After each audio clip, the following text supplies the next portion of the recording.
Assalamualaikum. Waalaikumsalam. Oh Pak Mahmud, monggo Pak. Iya Bu.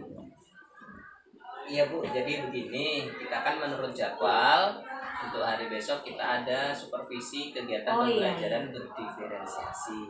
Nah, apa saja yang harus saya siapkan Bu? Ya baik Pak Mahmud, jadi begini, pembelajaran berdiferensiasi itu pembelajaran yang berpihak pada siswa, sehingga pembelajaran Pak Mahmud itu nanti pada saat penyampaian konten, proses, dan produk itu harus berpihak pada siswa. Dalam artian begini, kontennya yang Pak Mahmud siapkan itu apakah sudah memenuhi kondisi siswa. Misalnya untuk anak visual, berarti Pak Mahmud memenuhi dengan gambar-gambar. Kemudian untuk anak audio ada suaranya seperti itu, dan seterusnya. Begitu juga dengan prosesnya, pada saat proses pembelajaran apakah sudah memenuhi kondisi itu. Dan produknya juga begitu, Pak Mahmud tidak lagi memaksakan anak-anak harus tugasnya dalam bentuk PowerPoint misalnya, atau dalam bentuk maket, atau dalam bentuk infografis. Serahkan anak-anak itu sukanya apa dengan materi Pak Mahmud, sehingga itu anak-anak diberikan pilihan kemampuan mereka. Misalnya senang buat video, boleh dengan PowerPoint atau dengan tempelan-tempelan, itu diserahkan pada anak. Mungkin begitu Pak. Baik Bu, besok akan saya lakukan kegiatan pembelajaran berdiferensiasi dan akan saya siapkan untuk menunjang kegiatan pembelajaran. Terima kasih Bu. Terima kasih Pak Mahmud ya, ketemu besok ya. Oke, makasih. Assalamualaikum warahmatullahi wabarakatuh. Waalaikumsalam warahmatullahi wabarakatuh. Baik, Bapak absen dulu. Hadir semua teman-temannya.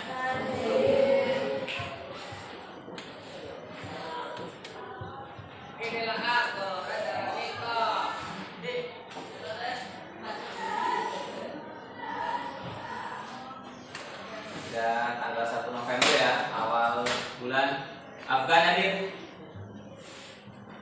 Agnia, Aila, Albeta, Aura Ramadhani, Dharma, Erik, Galang, Hengki, Linkin Zara, Mufida, Muhammad Arya, Muhammad Laksmana, Nafisa, Naufal Danar, Winsa, Radit, Raditya, Rafa, Retno, Salsa, belakangnya, Sandi, Siva Sadina, Siva Anissa. Ya, lengkap, hadir semua. Baik, dikeluarkan buku cetak PPKN-nya.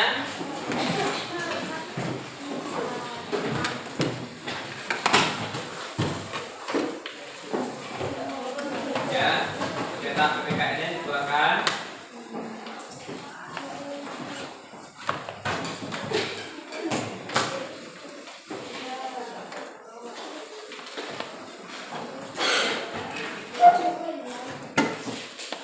Lihat di halaman buku cetaknya.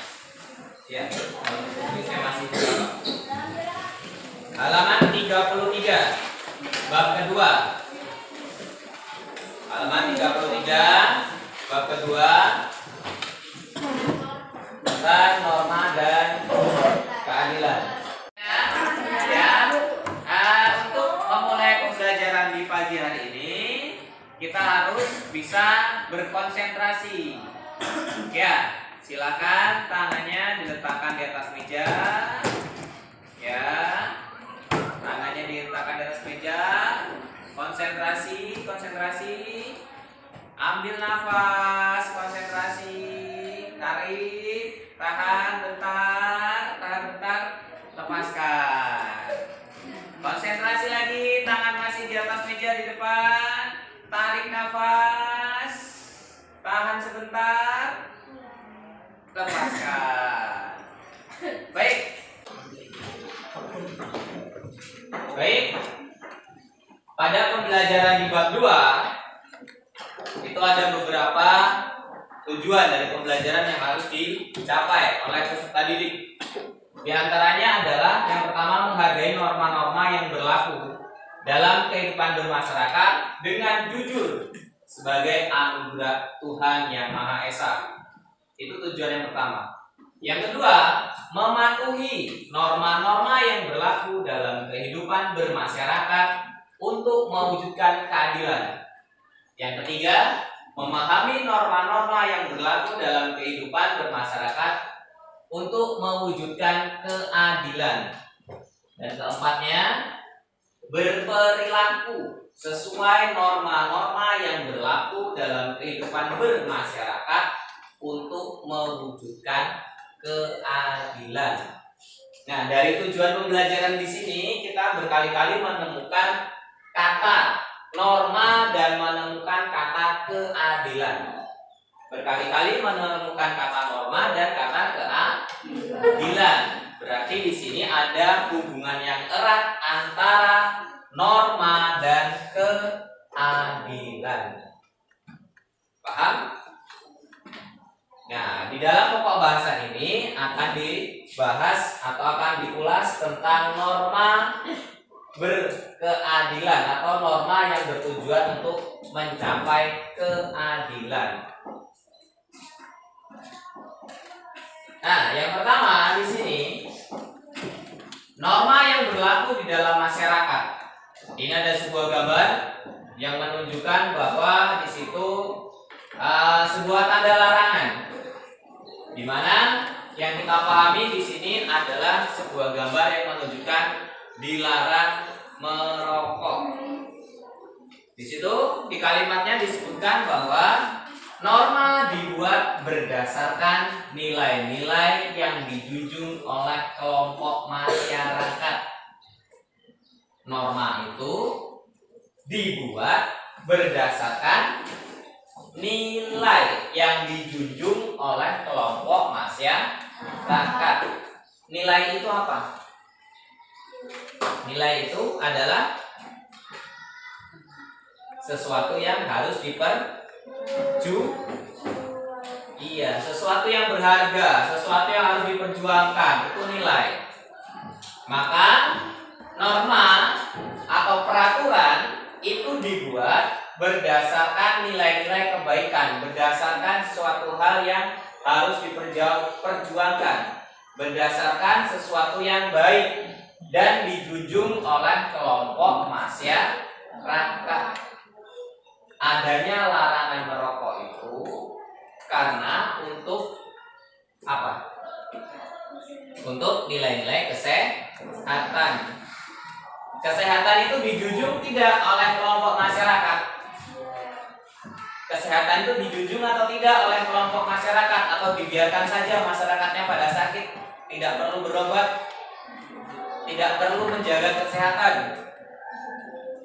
Iya, artinya dijunjung itu diangkat, diletakkan di sesuatu hal yang lebih tinggi derajatnya. Jadi kesehatan masyarakat itu dijunjung oleh sebuah kelompok masyarakat, sehingga terbitlah atau lahirlah peraturan yang disebut dengan peraturan dilarang merokok untuk menjaga kesehatan. Paham? Norma itu dibuat berdasarkan nilai yang dijunjung oleh kelompok masyarakat dan menjadi perwujudan dari nilai-nilai yang dianut oleh sekelompok masyarakat. Karena nggak semua norma itu bisa diberlakukan di masyarakat yang lain. Norma itu hanya bisa diberlakukan di kelompok masyarakat tertentu. Contoh kelompok masyarakat tertentu adalah kelas 7B.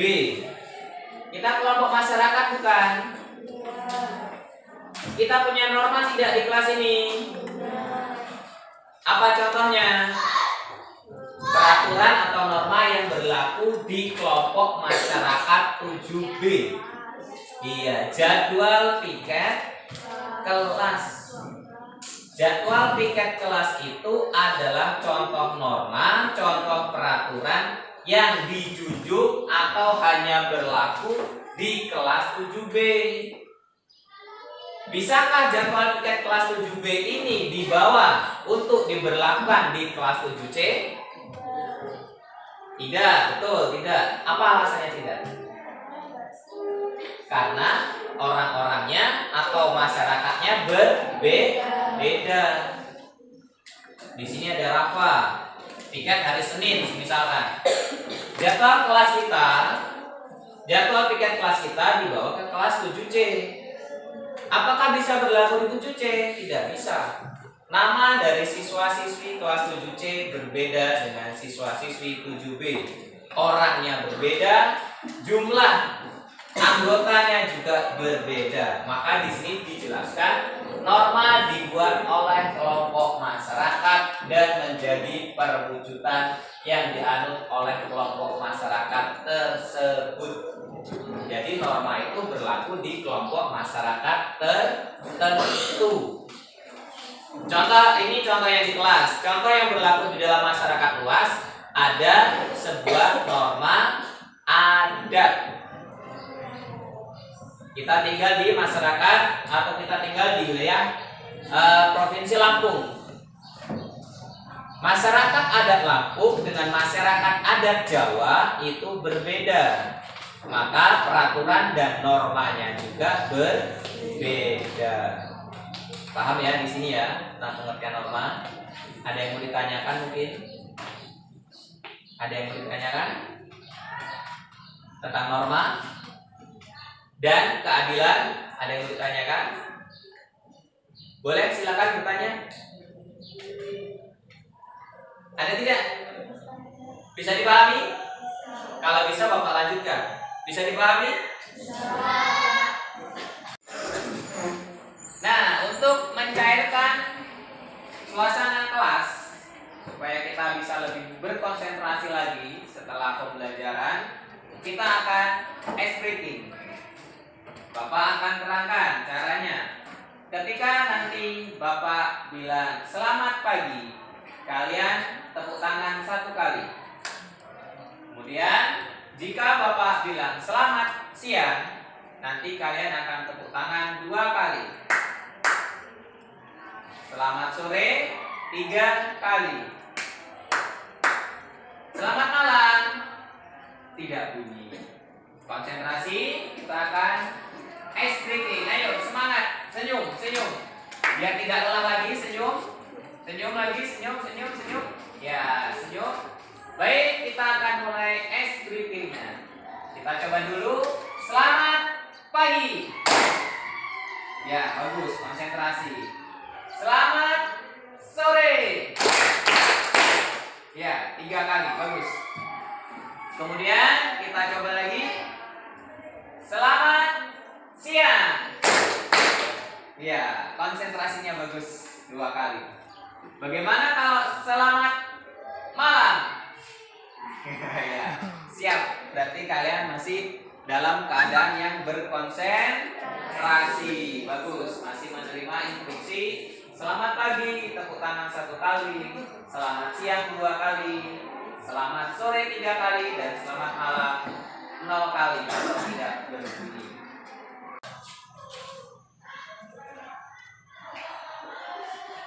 Ya, ini adalah beberapa macam norma dikelompokkan menjadi 4 bagian dan norma ini berlaku dalam kehidupan bermasyarakat. Yang pertama di situ ada norma agama. Seperti yang kita ketahui, norma agama adalah norma-norma yang diambil dari nilai-nilai. Norma agama diambil dari nilai-nilai agama. Ya, diambil dari keyakinan agama yang dianut oleh sekelompok masyarakat tertentu. Kemudian ada norma kesopanan. Yang ketiga ada norma kesusilaan.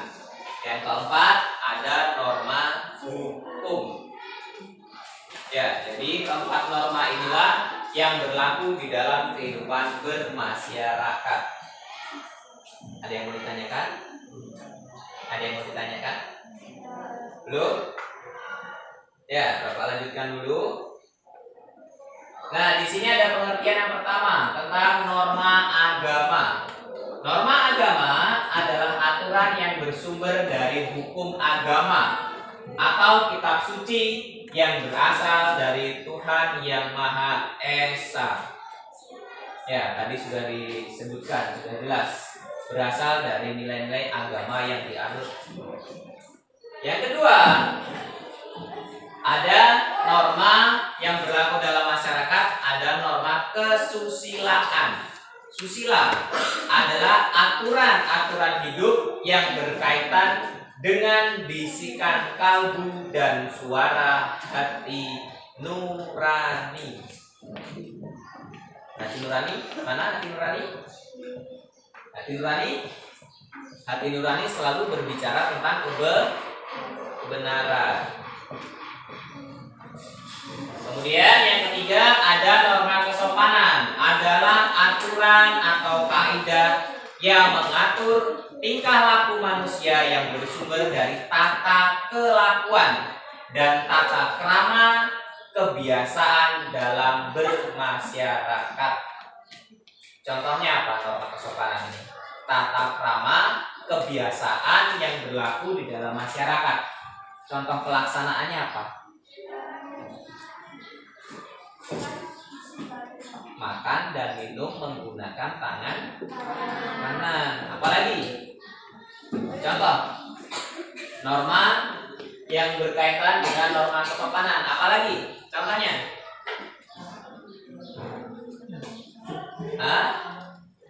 Mengambil makanan dengan sendok dari tangan kanan, kemudian menggunakan sendok, tidak menggunakan tangan secara langsung atau menggunakan alat.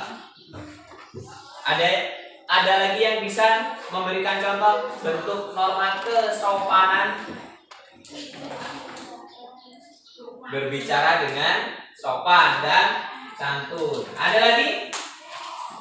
Ketika memasuki rumah, memberi salam.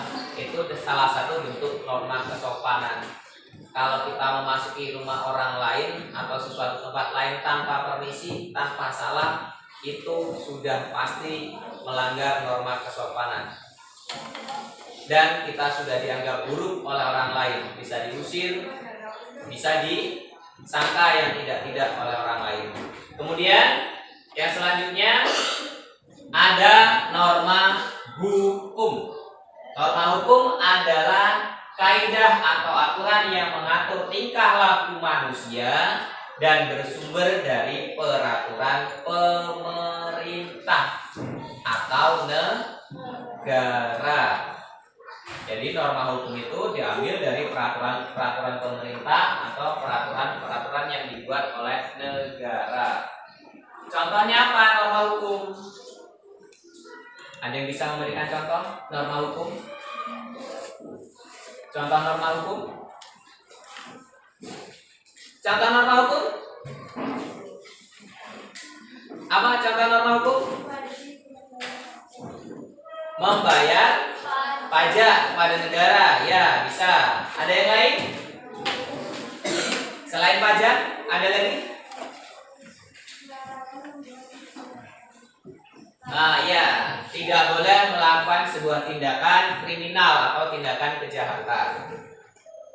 Nah, itu adalah beberapa pengertian norma dan contoh-contoh pelaksanaan norma yang berlaku di dalam masyarakat. Bapak akan tampilkan berikutnya, slide berikutnya. Macam-macam norma, pengertian norma, dan bagaimana bentuk pelaksanaannya. Sekarang mari kita simak video tentang norma. Diperhatikan, ada beberapa pesan yang perlu kalian terima, kalian pahami melalui video pembelajaran berikut.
Sebenarnya masih banyak tayangan video-video pembelajaran yang dapat kita lihat melalui channel YouTube. Salah satunya Bapak tampilkan berikut adalah video pembelajaran yang bisa ditemui atau kita dapatkan melalui channel YouTube.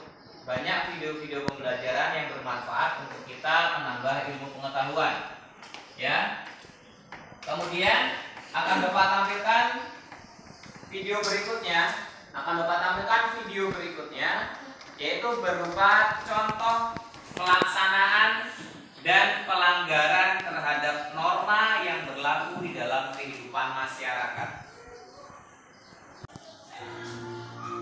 Ya, berikut adalah contoh pencari razia tindakan sanksi sosial di kawasan Pasar Johar Baru, Jakarta. Tidak menggunakan masker terjaring razia dan mendapat sanksi sosial dengan menyangkut di area pasar. Namun ada pelanggaran beralasan. Apa yang memilih sanksi bersih-bersih? Iya, soalnya ada duit juga. Razia masker sengaja digelar sebagai antisipasi mencegah penyebaran virus corona. Ya, contoh siswa SMP yang seharusnya tidak boleh mengendarai sepeda motor sendiri, harusnya berbonceng dengan orang yang tua, dengan orang dewasa, dan menggunakan helm.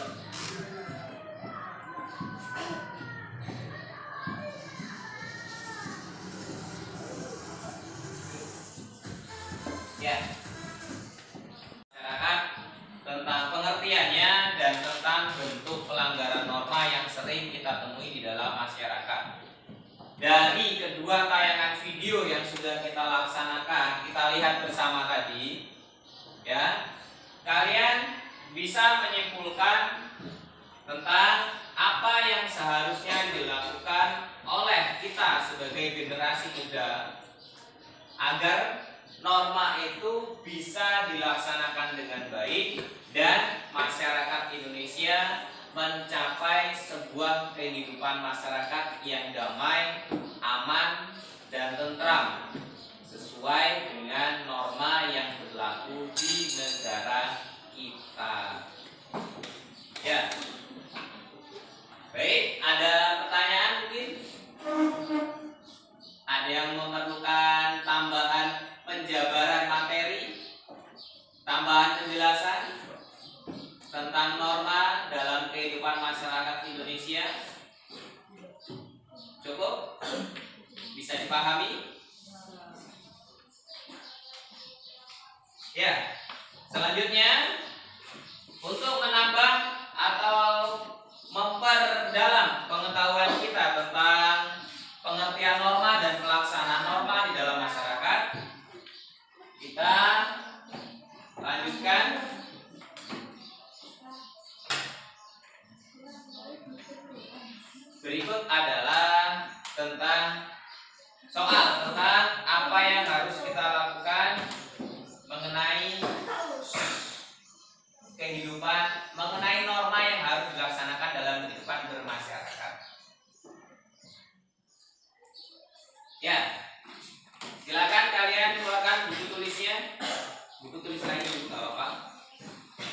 ambil tengah-tengahnya dulu. Coba pulangkan yang masih.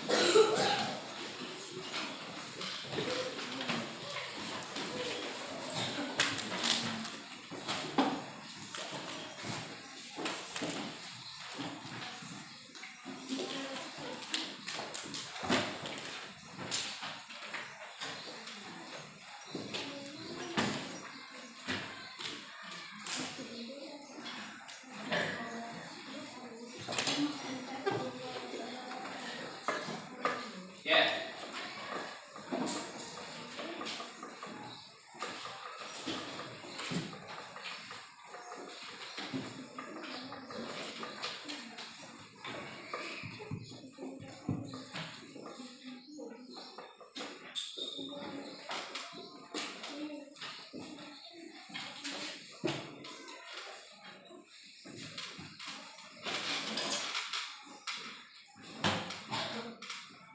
Mengapa manusia dalam kehidupan memerlukan norma? Itu yang pertama. Pertanyaan yang muncul pertama setelah kita mempelajari materi, mengapa manusia dalam kehidupan memerlukan norma? Yang kedua,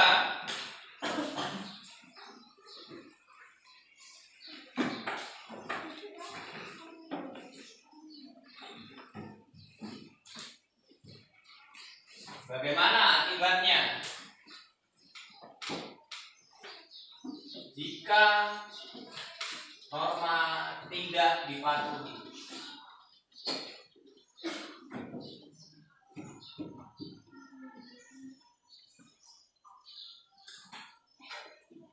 Ketiga, bagaimana cara agar norma dipatuhi oleh masyarakat?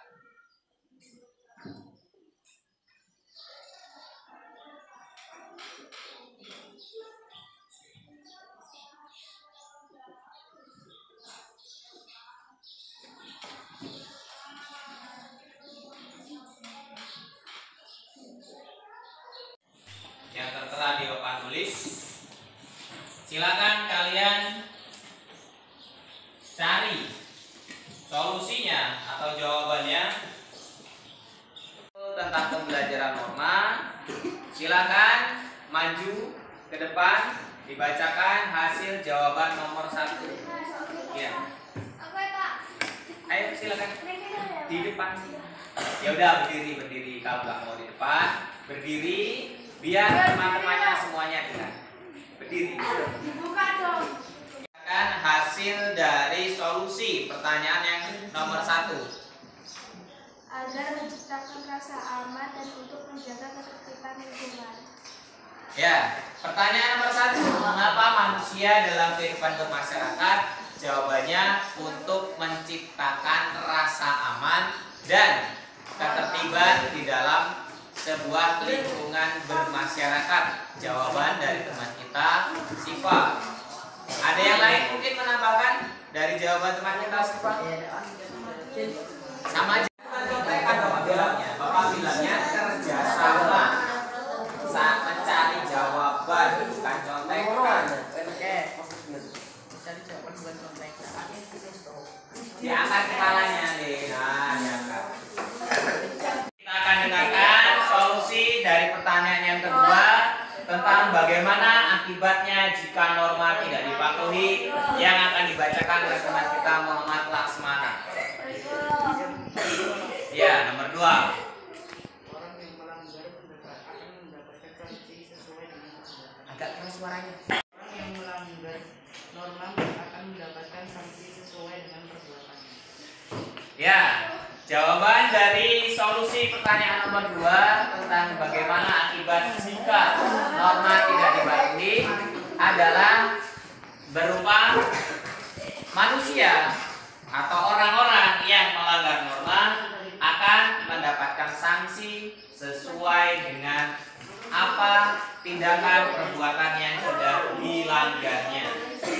Jadi, untuk mencapai kata keadilan, norma itu digunakan sebagai acuan. Jika seseorang itu melanggar norma yang ringan, maka hukumannya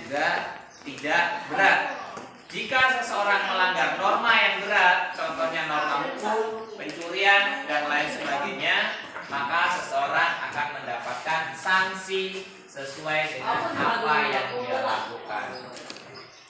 Jawaban ketiga, solusi dari pertanyaan ketiga akan dibacakan oleh teman kita Quinsa. Aturan tersebut secara bersama, tegas dalam menjalani aturan apalagi kalau sudah dilanggar. Ulangi yang keras, artinya diam. Sepakati aturan tersebut secara bersama, tegas dalam menjalani aturan apalagi kalau sudah dilanggar. Cara norma agar dipatuhi oleh masyarakat adalah menurut jawaban Quinsa, yaitu kesepakatan yang harus ada di dalam masyarakat itu sendiri. Seperti yang kita ketahui, norma itu ada dan disepakati oleh masyarakat dalam suatu kelompok tertentu. Maka solusinya dari permasalahan ketiga adalah kesepakatan yang sudah dibangun harus dilaksanakan. Maka masyarakat dapat mencapai keadilan dalam kehidupannya. Ada yang mau menambahkan dari teman-teman kita? Bisa di baik. Setelah kita melakukan pembelajaran tentang norma yang bertujuan untuk mencapai suatu keadilan di dalam masyarakat, kita sudah belajar tentang macam-macam norma, pelaksanaan norma, bentuk-bentuk pelanggaran norma, dan kita sudah juga saling bekerja sama mencari solusi dari permasalahan-permasalahan yang ada. Maka pembelajaran di hari ini kita akan akhiri dengan sebuah kesimpulan bahwasanya masyarakat yang adil, tertib, damai itu memerlukan sebuah peraturan, memerlukan sebuah norma dalam kehidupannya, sehingga masyarakat akan mencapai tujuan hidupnya dengan sejahtera. Baik, pembelajaran kali ini kita tutup. Untuk link materi berikutnya, pertemuan berikutnya, bisa kalian lihat di WhatsApp grup. Dan untuk tugas-tugas yang harus dikerjakan di rumah, Bapak akan share juga nanti di grup WhatsApp kelas kita 7B. Baik, Bapak akhiri. Assalamualaikum warahmatullahi wabarakatuh. Pak Mahmud, terima kasih atas kehadirannya hari ini. Setelah kemarin saya menyaksikan Pak Mahmud mengajar sesuai permintaan Bapak berkenaan tentang Bapak ingin meningkatkan keterampilan dalam kompetensi pedagogi, khususnya pembelajaran yang berdiferensiasi. Seperti apa sih gitu kan? Kemudian saya kemarin sudah memberikan petunjuknya pada saat pra-observasi bahwa pembelajaran berdiferensiasi itu pembelajaran yang memuat keberpihakan kepada murid dalam 3 hal. Yang pertama pada sisi konten, kemudian pada sisi proses, dan pada produk. Dan alhamdulillah saya sudah menyaksikan proses pembelajaran Pak Mahmud. Cuman mohon maaf, ini ada beberapa masukan yang saya harus sampaikan kepada Bapak, boleh ya? Baik. Jadi yang telah Pak Mahmud lakukan itu sudah sangat luar biasa, bahwa Bapak sudah melakukan PSE. Hanya menurut catatan saya perlu ditingkatkan. Misal pada saat Bapak melakukan PSE itu ditambahkan dengan kedekatan rasa syukur anak seperti itu. Jadi bukan hanya untuk menarik mereka fokus, tapi dari fokus itu apa sih gitu ya, sehingga anak-anak itu merasa oh seperti ini loh kalau mau mulai belajar seperti itu. Oh ada rasa syukur yang harus ditingkatkan seperti itu. Kemudian pembelajaran berdiferensiasinya sudah baik, hanya perlu dimaksimalkan khususnya pada proses dan produk, karena pada saat pembelajaran berlangsung sudah nampak tapi belum begitu clear seperti itu untuk berpihak pada anak. Misalnya yang visual, walaupun di kontennya Bapak sudah nampilkan ya dengan PPT itu, jadi anak yang visual sudah melihat gambar, anak yang audio sudah mendengar suara seperti itu, dan produk anaknya juga itu belum maksimal seperti itu. Jadi memang di produknya pun harus kita bedakan juga. Anak diberikan pilihan kemerdekaan, dia mau mengumpulkannya tidak hanya dengan menulis saja seperti itu. Boleh misalnya kalau ada anak dia punya kemampuan membuat infografis video, ya nggak apa-apa, dipersilahkan seperti itu. Nah, ada masukannya lagi untuk refleksi Bapak. Refleksi kan Bapak sudah lakukan ya, cuma belum maksimal. Akan lebih baik jika refleksi itu betul-betul seriuskan, dalam artian dengan tujuan agar anak mendapatkan kebermaknaan pembelajaran hari itu. Sehingga kalau refleksinya betul-betul dibuat serius oleh Bapak, bukan hanya sekilasan, itu anak bisa berdampak, oh hari ini pembelajaran PPKN normal misalnya begini loh yang akan saya dapatkan seperti itu. Nah, ada satu nih yang Bapak sepertinya kelupaan tentang penilaian ya. Penilaian itu belum terlihat, hanya akan diberikan PR, betul ya? Iya. Nah, akan lebih baik jika penilaian itu walaupun dia sederhana, Bapak sudah formatkan, dibuat rubrika atau dibuat pertanyaan, walaupun hanya pertanyaan singkat seperti itu. Pun misalnya checklist jawaban iya tidak pun tidak masalah, sehingga terukur apakah pembelajaran hari itu tercapai seperti itu. Mungkin itu Bapak yang perlu ditingkatkan. Adakah yang ingin Bapak sampaikan, misalnya apa yang Bapak rasakan setelah dilakukan coaching ini gitu ya, tentang proses supervisi ini seperti itu? Yang pasti saya berterima kasih karena sudah saya tahu istilahnya bukan dari dalam diri saya sendiri bahwa saya masih ada kekurangan untuk menyampaikan apa yang saya menyampaikan materi ke siswa, kemudian bagaimana siswa untuk bisa memahami materi yang akan dipelajari. Itu berarti saya masih ada perlu belajar lagi. Kemudian pelaksanaannya nanti waktu pembelajaran diferensiasi itu tadi betul ada refleksi dan lain sebagainya di maksimal, mungkin akan saya lebih tingkatkan. Intinya saya berterima kasih karena sudah mengoreksi diri saya untuk saya bisa lebih baik di kemudian hari. Ya, sama-sama Pak Mahmud. Proses ini kan untuk perbaikan kita semua. Jadi semakin sering kita latihkan akan semakin menguatkan kita pada prakteknya. Dan yang Bapak lakukan itu sudah sangat luar biasa, hanya perlu dimaksimalkan saja. Memang pembelajaran berdiferensiasi ini kan terhitungnya baru ya, dimana kita memang harus melakukan pembelajaran tidak boleh lagi dengan egonya guru, tapi melihat bagaimana keberpihakan kita kepada minat dan bakat murid. Apakah murid itu mampu menangkap apa yang kita sampaikan dengan keterbatasan mereka. Misalnya tadi, anak-anak visual tentu akan berbeda cara mereka belajar dengan anak audio, kemudian anak kinestetik mungkin dia sukanya bergerak seperti itu. Kita juga harus berpihak bagaimana membuat pembelajaran itu dengan dipraktekkan, mungkin dengan bermain peran. Kalau PPKN sepertinya mirip seperti PS ya Pak, agak luas gitu. Kita bisa mempraktikkan hal-hal dalam proses tersebut di pembelajaran kita. Tapi sudah sangat luar biasa, Pak Mahmud juga sudah melakukan ice breaking gitu ya. Itu sudah sangat membantu anak untuk menarik fokus mereka di tengah-tengah pembelajaran pada saat mereka sudah mulai tidak fokus. Apalagi memang kemarin kita di pelajaran tengah ya, jam tengah itu, sehingga ini sudah luar biasa. Mungkin itu Bapak catatan-catatan saya. Semoga kedepannya lebih baik lagi, dan yang perlu kita tingkatkan tadi rencana pengembangan diri Pak Mahmud pada pembelajaran berikutnya melakukan refleksi ya dengan maksimal dan membuat rubrik penilaian agar proses pembelajarannya lebih terukur. Jadi rubrik penilaiannya ada dibuat dan dilakukan. Itu saja Bapak, terima kasih banyak. Ya, Assalamualaikum warahmatullahi wabarakatuh. Waalaikumsalam.